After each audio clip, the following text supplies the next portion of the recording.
በኋላ በጣም የሚገርማችሁ ቁጥር 43 ተመልከቱ። ከመናፍቅ ጋር እንዳትጸልይ ተጠበቅ።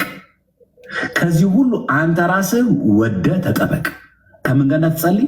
ከመናፍቅ ጋር እንዳትጸልይ ተጠበቅ። ማን የሚናገረው ይህንን? የሐዋርያ ሲኖዶስ የሰለስቱ ምዕት ሃይማኖተ አበው አንቀጽ ምዕራፍ 21 ቁጥር 43 ላይ በቃ ይቻላል። በዚህ አጋጣሚ ከኛ የወጣው በይፋ ወጥቻለሁ ያለው ሰሙ ራሱን የቻለ ሰው ቀለም ገብቻለሁ ምናምን ፕሮቴስታንት ሆኛለሁ ጌታ በራልኝ ምናምን የራሱ ጉዳይ ነው። ለመሰለል የሄድኩት የሚባል ነገር የለም። ይሄ ድራማ። ሰው በነፍሱ እንዴት ይቀልዳል? ክርስቲያኖች ነገ እኮ ሞት አለ አይበሉ። ነገ ቢሞት ማን ነው የሚደረግለት? መናፍቃን አዳራሽ የሚቀበረው ወይስ አይ ልሰልል ነው የሄድኩት ተብሎ አድቫንስ የሆነ ጊዜ አለ? ጊዜያዊ መታወቂያ እንጂ ጊዜያዊ ሃይማኖት አለ እንዴ?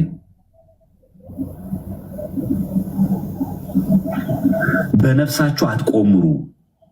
በቃ ራሱን ችሎ የሄደ ሰው ነው። እኛ ቤተክርስቲያናችን አማናዊ ትምህርት እናስተምራለን፣ አማናዊ ትምህርት እንማራለን። ለማንም እኛ ልትሰልል መረጃ ልታመጣልን መናፍቁን ምንለው ማንም ሰው የለም። ማንም ማለት ነው። ከጠፋን ራሳችን ችለን መጥፋት ያለብን፣ በሰው መነገድ የለብንም።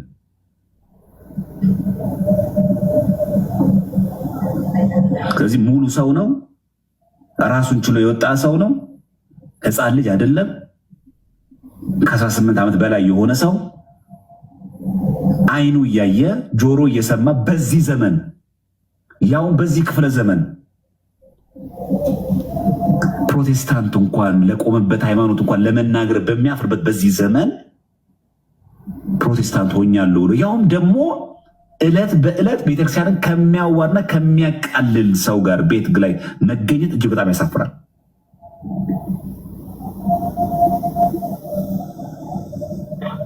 አሁን እኛ ይህንን ቆጭቶ ምናምን አለምንናገረው። የሚቆጨን ነፍስ በመጥፋቱ ነው። ነፍስ የጠፋው በምንድን ነው? ከኦርቶዶክስ እምነት አንድ ሰው ክር ሲበጥስ ነፍሱ ጠፍታለች፣ ሞታለች። ለቤተክርስቲያን ግን አዲስ ነገሩ አይደለም። ፓትርያርክ የሆነው ንስጥሮስን ተወግዟል። ሰሙ ዲያቆንም አይደለም እኮ። ስለዚህ ማንም ወሽ ብሎ ጃስ ብሎ የምትበጥሰው የምታስረውን ክር የለንም። እኛ ከማንም ጋር ጸብ ካለ ልዩነት የሃይማኖት ከሆነ አስተምሮውን ቤትን ከፍተህ እውቀት ካለ በእውቀት ይሄው መጽሐፍ ቅዱስ ይሄው የሐዋርያት ትምህርት ይሄው የቤተክርስቲያን ተኮረው ዲስኩር ምን ያህል እንደሆነም እንዳታዩ ነው። ይሄ አሁን የማሳያችሁ ቪዲዮ ከፍል አድርገውና ግሬት ኮሚሽን ላይ የቲያትር ቡድን አለ እና ተበትነዋል። መጨረሻ ላይ በግልጽ የምነግራችሁ ተበትነዋል። እውነት መቼም ስለማውቃቸው ነው የምናገረው። እንደገና እንደ አዲስ ለመደራጀት ባለፈው ዓመት የሞከሩበት ነገር አለ። ምን እንደደረሱ አላውቅም፣ ግን ለ10 ዓመት ተበትነዋል። ጥላውን ጉግስ አለበት፣ ደበሽ አለበት፣ ቲቲሲ ተስፋዬ አሁን ውጭ ሀገር ሆኖ ቤተክርስቲያንን የሚሳደባለ እና እሱም እዛ ውስጥ አለበት። በነገራችን ላይ ተስፍዬን ከዚህ በፊት አናግሬዋለሁ። ተው ቤተክርስቲያን ላይ የምታወራውን ነገር ብታቆም ብዬ ተስፍዬን በፍቅር ነግሬዋለሁ።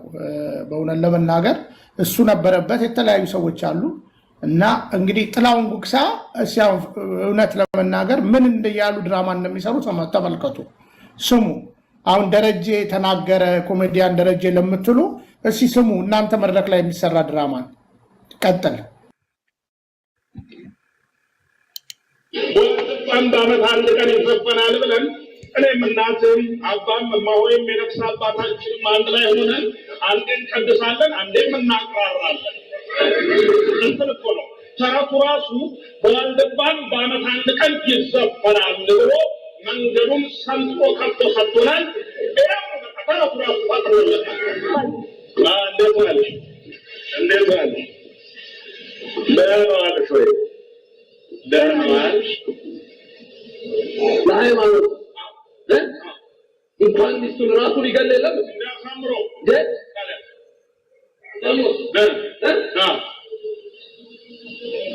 ጻድቁ ሰው ወፊቷ ወፋ ብትጠማ ወፋ አይናችሁን ከፍተው የአይናችሁን ብሌን አፍሳ ልትጠጣ ተቀብለዋል። ወፋ ጻድቁ ሰው እንኳን ሚስቱን መግደል ደግሞ እንደዛ መሰል ብቻ መሰለን ሰው ለሃይማኖት ሰው በአንድ እግሩ 7 ዓመት ሙሉ ወጥ ቆሞ ጸለየለም እንኳን ሚስቱን መግደል ሰማዕቱ ሰው ነው። ሰማዕቱ ሰውየው ሰነጣጠቁት በሙቀጫ ሰውየው በወቀፈችው ዘሩት እርሻ ላይ ወስደው ዘሩት ወቀጡትና ፈጩትና ሰውየውን ሰማዕቱን እርሻ ላይ ወስደው ዘሩት። ታዲያ ምን በቀለ? እህል በቀለ? ሰው በቀለ? እህል በቀለ? ምን በቀለ? አይናገሩም።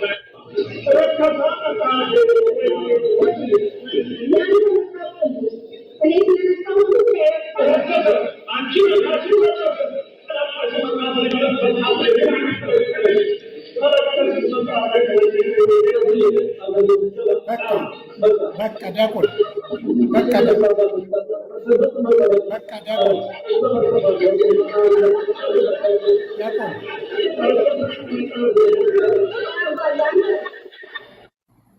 በቃ እዚህ ጋርም ሲቀልድ ነው።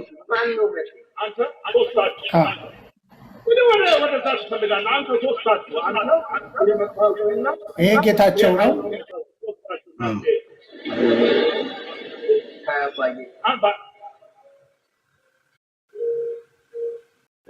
ይሄ መጽሐፍማ አባዬ ጥንት አባቶቻችን አያት ቅድመ አያቶቻችን በውስጡ ስላለው እውነት ራሳቸውን አሳልፈው የሰጡለት ይህንን ለትውልድ ያስተላልፉ ዘንድ ሌሎችን በውስጡ ያለውን እውነትና ቁም ነገር ይረዱ ዘንድ በህይወት እንኳን እያሉ ራሳቸውን ለሞት አሳልፈው የሰጡበት የስንቱን ህይወት የለወጠና የሰራ የእግዚአብሔር እውነት ያለበት መጽሐፍ ቅዱስ እውነት አባ የኔ ራሴ የመረው መጽሐፍ ቅዱስ አዎ ይሄ የኔው የራሴ ነው።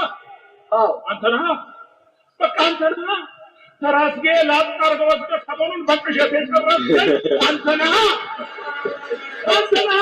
አባዬ።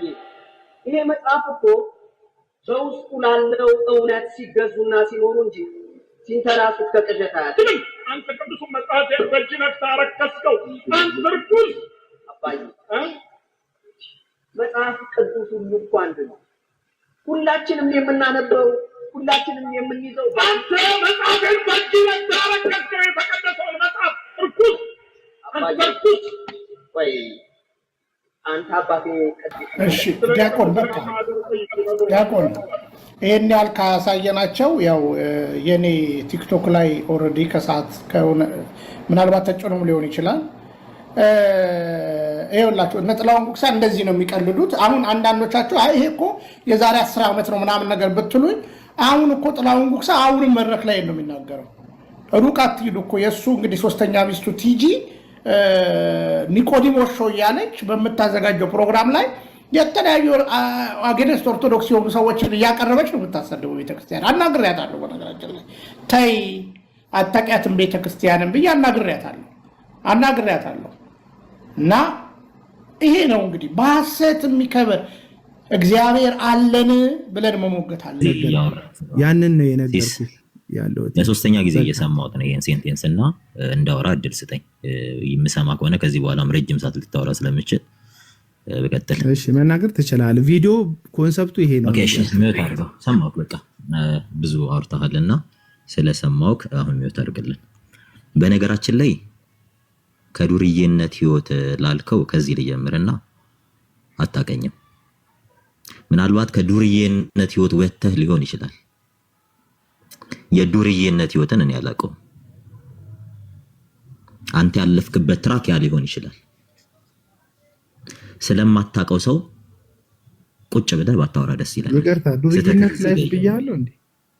ያላልኩትም ስለማታስተውል እኮ ነው የምትናገረውን ነገር አንዴ ሚውት አድርግ። ያልከውን ነገር ነው ሜንሽን እያደረኩ የምጀምርልህ እና እሺ እኔ እንደዛ እንዳልኩ አላውቅም። እሺ ለማንኛውም ዝም ብዬ እንደሰማው ስማ፣ አይዞህ ነገ ይለጥፉልሃል። ያው ጓደኞች ራሳቸው ነው የሚለጥፉልህ። መጀመሪያ ብሰል እኔ በሐሳብ ለማን ምን አይነት ሐሳብ ነው ማስተላልፈው የሚለውን ነገር በብስለት ብታወራ ፐርሰናል እንደዚህ ጩቤ መወራወር ከጀመርክ እኔ ብሰል ምናምን ጥሬውን ምናምን ማለት ከጀመርክ አንደማመጥም። ብሰል ምናምን ፖይንቱ ላይ አሁን ሐሳቡ እኔ አንተን ብሰል ምናምን አላልኩም። እኔ ምን እንደማወራ ማቀ ሰው ነኝ። አንዴ ታስደርግልኛለህ። ሰሙ ሐሳቡ ላይ ብቻ የቪዲዮ ሐሳቡ ላይ ብቻ እኔ ሐሳብ ሲጀመር የለ ሲስ እኔ እንድትመራኝ አልፈልግም። ራሴን ምመራ አይነት ሰው ስለሆንኩ ምን እንደማወራ ማቅ ሰው ስለሆንኩ እኮ ፐርሰናሊ ቆይ ነው ፐርሰናሊ እየመጣ ሲያወራ ምንም አላስቆምከውም። ስለዚህ ፐርሰናል የሆነ ነገር አይደለም። የነገረኝን የተናገረኝን ነው የምመልስለት። ምክንያቱም አንዳንድ ሰው በልኩ ካላወራህለት ስለማይገባው ነው። በዘጎም መከራ ነው። እሺ ለምን ቅድም ያን ሁሉ ሲናገር ጀስት እየሰማሁ አልነበር እንዴ? እሺ ተናገር። ሰሙ በቃ እሺ ተናገር። ሰሙ ተናገር። እሺ አቤላ በቃ በኔ ዝም ብዬ ነው አይደል የሰማሁት? እሺ ተናገር። እሺ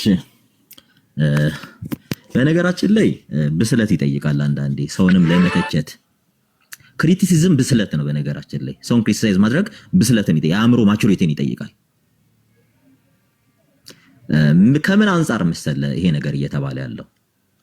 ለምንድን ነው? እኔ አንድ ጥያቄ አሁንም ጥያቄውን ለራሱ እንዲመልስ ነገ ኦርቶዶክስ ሆኖ አገኘዋለሁ ብዬ ተስፋ አደርጋለሁ። ኦርቶዶክስ ጋር መዳን አለ ብለህ ካመንክ ለምን ኦርቶዶክስ አልሆንክም? እስካሁን ለምን አልሆንክም? ለምን ኦርቶዶክስ አትሆንም? ይሄን ጥያቄ መልስ። ከዚህም ከዛም እንትን ከምትል ለምን ኦርቶዶክስ አትሆንም? ኦርቶዶክስ ማትሆነው ምክንያቱም ከዚህም ትቆርሳለህ ከዛም ስለምትቆርስ ነው። በአንድ አፈ በሁለት እጅ ለመጉረስ ስለምትጠር ነው። ኧረ ወደዚህ ሄድ እባክህ። እውነት ኦርቶዶክስ ድናለች? እስኪ ኦርቶዶክስ ሞዴሬተርነቱ ውሰደው።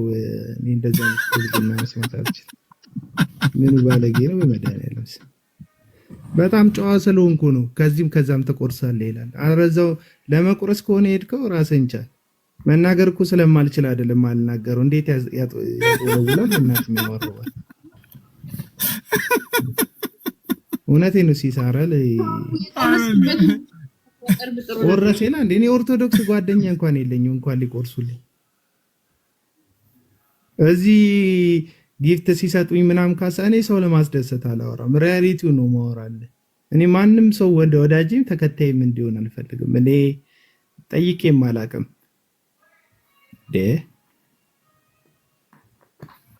ኦርቶዶክስን ለማስደሰት ይመስላል አንዳንድ ሰው ማወራው። ጭራሽ ኦርቶዶክሳውያን እውነት ከሆነ የሚያስደስታቸው ይደሰቱ። እኔ እነሱን ለማስተሳዘን ፐርፐዝሊ አልሄድም። እኔ እናንተ ፕሮቴስታንቶችም አትሰሙኝም እንጂ ላሳዝናችሁ እየሄድኩ አይደለም። ሪያሊቲውን ነው የነገርኳችሁ። ዛሬ ይሄን ልጅ አሟሙቃችሁት ነገ ብቻውን ሲቀር ፈተና ውስጥ ትጥሉታላችሁ። እና አሁንም ጉዳዩ ይኸውላችሁ ቲክቶክ የዚህ ነገር በጣም ሰለባ ነው። አቡና ጀግና፣ ሰሙ ጀግና፣ ምንም ጀግና አይደለንም። እውነቱን ልንገራችሁ ምናችንም ጀግና አይደለም።